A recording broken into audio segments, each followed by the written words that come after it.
லலித் குஹன் வழக்கு தொடர்பில் யாழ்ப்பாண நீதிமன்றம் கோட்டாபயவிற்கு வழங்கிய அனுமதி. 200 கோடி ரூபாய் பண மோசடி வழக்கில் சிக்கிய இலங்கை நடிகை ஜாக்லின் பெர்னாண்டஸ் நாட்டை விட்டு ஓடிய பசிலுக்கு சர்வதேச மட்டத்தில் உரிய நடவடிக்கை. நகுலீஸ்வரர் ஆலயத்திற்கு விஜயம் மேற்கொண்ட இந்திய தூதுவர். ஈரானுடன் தீவிர பேச்சுவார்த்தை. நெத்தன்யாகுவுடன் முக்கிய கலந்துரையாடல். ட்ரம்ப் வெளியிட்டுள்ள தகவல். வணக்கம், இது யூரோப் தமிழின் இரவு நேர பிரதான செய்திகள். செய்திகளுடன் இணைந்திருக்கும் நான் நோமிகா சாந்தகுமார்.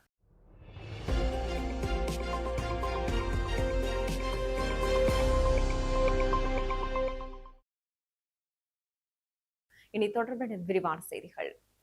லலித் குஹன் கடத்தப்பட்டு காணாமலாக்கப்பட்ட வழக்கில் காணொலி வாயிலாக சாட்சியம் அளிக்க முன்னாள் ஜனாதிபதி கோட்டாபய ராஜபக்சவிற்கு யாழ்ப்பாண நீதவான் நீதிமன்றம் அனுமதி வழங்கியுள்ளதாக தெரிவிக்கப்படுகிறது.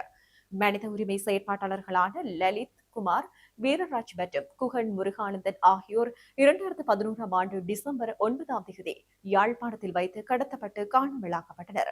காணாமலாக்கப்பட்டோரின் உறவினர்கள் முன்னெடுத்த போராட்டங்களை ஒழுங்கமைத்த இவர்கள் அரசு புலனாய்வு பிரிவினராலும் ராணுவத்தினராலும் கடத்தப்பட்டதாக குற்றம் சாட்டப்படுகிறது.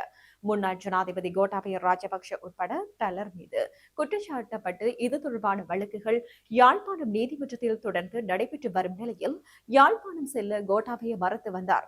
இந்த நிலையிலேயே காணொலி வாயிலாக சாட்சியமளிக்க முன்னாள் ஜனாதிபதி கோட்டாபய ராஜபக்சவிற்கு யாழ்ப்பாணம் நீதவான் நீதிமன்றம் அனுமதி வழங்கியுள்ளதாக தெரிவிக்கப்பட்டுள்ளது.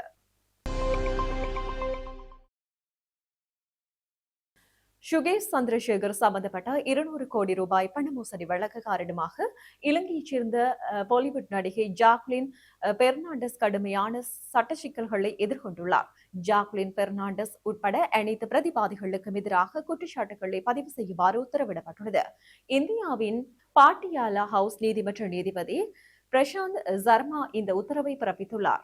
தான் ஏமாற்றப்பட்டதாக ஜாக்லின் தொடர்ந்து கூறி வந்த போதிலும் சுகேஷின் குற்ற பின்னணியை அறிந்திருந்தும் அவர்களிடமிருந்து அவர் விலையுயர்ந்த பரிசுகளை பெற்றுக் கொண்டுள்ளார் என்றும் குற்றப்பணத்தை பயன்படுத்துவதை மறைக்க சுகேஷுடன் கூட்டு சேர்ந்து செயற்பட்டுள்ளார் என்றும் முதற்கட்ட ஆதாரங்கள் மூலம் நீதிமன்றம் அவதானித்துள்ளது. சுகேஷின் குற்ற பின்னணி குறித்து தெரிவிக்கப்பட்ட பின்னரும் அவரிடமிருந்து 5.71 கோடி ரூபாய் மதிப்பிலான பரிசுகளை ஜாக்லின் பெற்றுள்ளார். இதன்படி ஜாக்லின் சகோதரியின் கணக்கிற்கு 1,72,000 அமெரிக்க டாலர்களும் சகோதரியின் கணக்கிற்கு 26,000 ஆஸ்திரேலிய டாலர்களும் மாற்றப்பட்டுள்ளன. குற்றப்பணம் மூலம் தனது பெற்றோருக்கு சிற்றுந்துகள் வாங்கப்பட்டதையும் ஜாக்லின் ஒப்புக்கொண்டுள்ளார். இந்த ஆதாரங்களின் அடிப்படையில் பணமோசடி தடுப்புச் சட்டத்தின் 3ஆம் பிரிவின் கீழ் ஜாக்லின் பெர்னாண்டஸ் குற்றமிழைத்துள்ளதாக நீதிபதி அறிவித்துள்ளார்.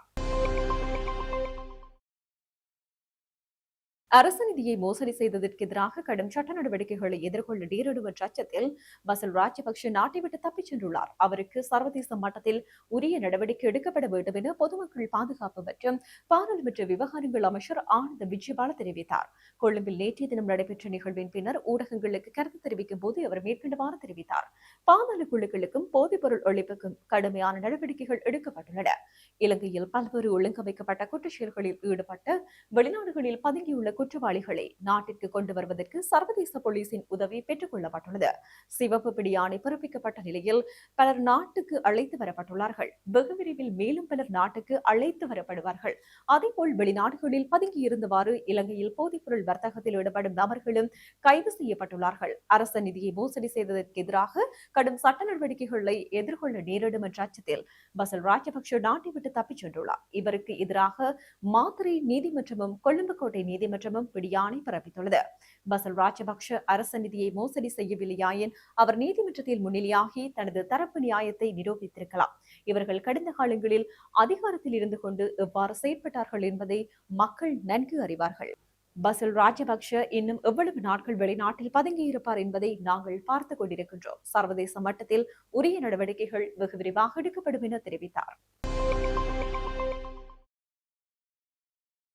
இலங்கைக்கான இந்திய தூதுவர் சந்தோஷா இன்று கீரிமலை நகுலீஸ்வரர் ஆலயத்திற்கு விஜயம் மேற்கொண்டார். இதன்போது இந்தியாவின் நிதியுதவியுடன் அமைக்கப்பட்ட சுமார் 8 லட்சம் ரூபாய் பெறுமதியான குடிநீர் தாங்கியினை திறந்து வைத்தார். இதன்போது வடக்கு மாகாண ஆளுநர் நாவல வேதநாயகன், யாழ்ப்பாணத்திற்கு இந்திய துணை தூதுவர் சாய் முரளி ஆகியோர் கலந்து கொண்டனர். இங்கு உரையாற்றிய இந்திய உயர் ஸ்தானிகர் வடக்கு மக்களுடன் இந்தியா கொண்டுள்ள வரலாற்று ரீதியான உறவு தொடர்பில் கருத்து தெரிவித்ததுடன் இந்த பகுதி மக்களுக்காக மேற்கொள்ளப்பட்டு வரும் செயற்றிட்டங்களை மிகவும் மகிழ்ச்சியுடன் உற்சாகத்துடன் நடைமுறைப்படுத்துவதாகவும் குறிப்பிட்டார். மன்னார் மருத்துவமனையின் அவசர சிகிச்சை பிரிவு அபிவிருத்தி, முல்லைத்தீவு மாவட்ட மருத்துவமனை அபிவிருத்தி, காங்கேசன்துறை துறைமுக அபிவிருத்தி உள்ளிட்ட முக்கிய அபிவிருத்தி திட்டங்கள் தொடர்பில் உயர்ஸ்தானிகர் தனது உரையில் நினைவு கூர்ந்தார். இந்த நிகழ்வில் யாழ்ப்பாணத்தில் உள்ள இந்திய துணை தூதரகத்தின் கன்சியுலர் ஜெனரல் சாய் முரளி, தூதரக அதிகாரிகள், ஆணைய நிர்வாகத்தினர், மாணவர்கள் மற்றும் பொதுமக்கள் என பலரும் கலந்து கொண்டனர். அதனைத் தொடர்ந்து இந்திய துணை தூதுவர் அச்சுவேலி கைத்தொழில் பெட்டியையும் பார்வையிட்டார்.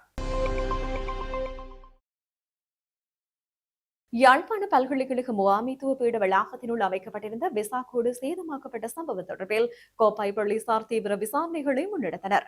விசாக் பௌர்ணமி பண்டிகையை முன்னிட்டு சிங்கள மாணவர்களினால் பல்கலைக்கழக வளாகத்தினுள் விசா கூடுகள் அமைக்கப்பட்டு மின்விளக்குகளால் அலங்கரிக்கப்பட்டிருந்தன. இவ்வாறு அலங்கரிக்கப்பட்டிருந்த விசா கூடுகளை நேற்று முன்தினம் ஞாயிற்றுக்கிழமை இரவு இனம் தெரியாதோரினால் சேதமாக்கப்பட்டுள்ளது. இந்த சம்பவம் தொடர்பில் பல்கலைக்கழக மாணவர்களினால் கோப்பாய் போலீஸ் நிலையத்தில் முறைப்பாடு பதிவு செய்யப்பட்டது. மாணவர்கள் வழங்கிய முறைப்பாட்டை அடுத்து சம்பவ இடத்திற்கு சென்ற கோப்பாய் போலீசார் தடயங்களை சேகரித்துள்ளதுடன் விசா கூடுகளை சேதப்படுத்திய நபர்களை கண்டறிவதற்காக தீவிர விசாரணைகளை முன்னெடுத்துள்ளனர். அதேவேளை பல்கலைக்கழக நிர்வாகமும் சம்பவம் தொடர்பில் விசாரணைகளை முன்னெடுத்துள்ளது. அதேவேளை தமிழ் சிங்கள மாணவர்களுக்கு இடையிலான இன முரண்பாட்டினை ஏற்படுத்தவே இவ்வாறான நாசகரமான செயல்பாடு செய்யப்பட்டுள்ளதாக சமூக ஊடகங்களில் பலரும் கண்டனம் தெரிவித்து வருகின்றமை குறிப்பிடத்தக்கது. அமெரிக்கா மற்றும் ஈரானுக்கு இடையிலான பேச்சுவார்த்தைகள் அதிவேகமாக முன்னெடுக்கப்பட்டு வருவதாக அமெரிக்க ஜனாதிபதி டொனால்ட் ட்ரம்ப் தெரிவித்தார். சமூக வலைதள பதிவொன்றின் மூலம் அவர் இந்த விடயத்தை தெரிவித்தார். ஈரான் உண்மையிலேயே ஒரு ஒப்பந்தத்தை எட்ட விரும்புவதாகவும் அந்த ஒப்பந்தம் அமெரிக்காவுக்கும் அதன் கூட்டாளி நாடுகளுக்கும் சாதகமானதாக அமையும் எனவும் குறிப்பிட்டார். இதனிடையே மற்றொரு பதிவில் இஸ்ரேல் பிரதமர் நெத்தன்யாகுவுடன் மிகவும் பயனுள்ள தொலைபேசி உரையாடலை நடத்தியதாகவும் ட்ரம்ப் தெரிவித்தார். இந்த உரையாடலின் பின்னர் லெபனான் தலைநகர் பெய்ரூட் நோக்கி சென்று கொண்டிருந்த படைகள் திருப்பி அனுப்பப்பட்டுள்ளதாகவும் அங்கு எந்த ஒரு ராணுவ நகர்வும் இடம்பெறாது எனவும் அவர் தெரிவித்தார். மேலும் உயர்மட்ட பிரதிநிதிகளினூடாக ஹிஸ்புல்லா அமைப்புடன் நல்லிணக்கமான உரையாடல் நடத்தப்பட்டதாகவும் அதன் விளைவாக இஸ்ரேல் மற்றும் அதன் படையினர் மீது துப்பாக்கிச்சூடு நடத்துவதை நிறுத்த ஹிஸ்புல்லா ஒப்புக்கொண்டதாகவும் ட்ரம்ப் தெரிவித்தார். அதேபோன்று ஹிஸ்புல்லா மீது தாக்குதல் நடத்துவதை நிறுத்த இஸ்ரேலும் இணக்கம் தெரிவித்துள்ளதாக அவர் மேலும் தெரிவித்தார். செய்திகளின் நிறைவாக மீண்டும் தலைப்புச் செய்திகள். லலித் குஹன் வழக்கு தொடர்பில் யாழ்ப்பாணம் நீதி மற்றும் கோட்டாபயவிற்கு வழங்கிய அனுமதி. 200 கோடி ரூபாய் பண மோசடி வழக்கில் சிக்கிய இலங்கை நடிகை ஜாக்லின் பெர்னாண்டஸ். நாட்டை விட்டு ஓடிய பஸ்ஸிலுக்கு சர்வதேச மட்டத்தில் உரிய நடவடிக்கை. நகுலீஸ்வரர் ஆலயத்திற்கு விஜயம் மேற்கொண்ட இந்திய தூதுவர். ஈரானுடன் தீவிர பேச்சுவார்த்தை. நெத்தன்யாகுவுடன் முக்கிய கலந்துரையாடல். ட்ரம்ப் வெளியிட்டுள்ள தகவல். இத்துடன் யூரோப் தமிழின் இரவு நேர பிரதான செய்திகள் நிறைவடைகின்றன. வணக்கம்.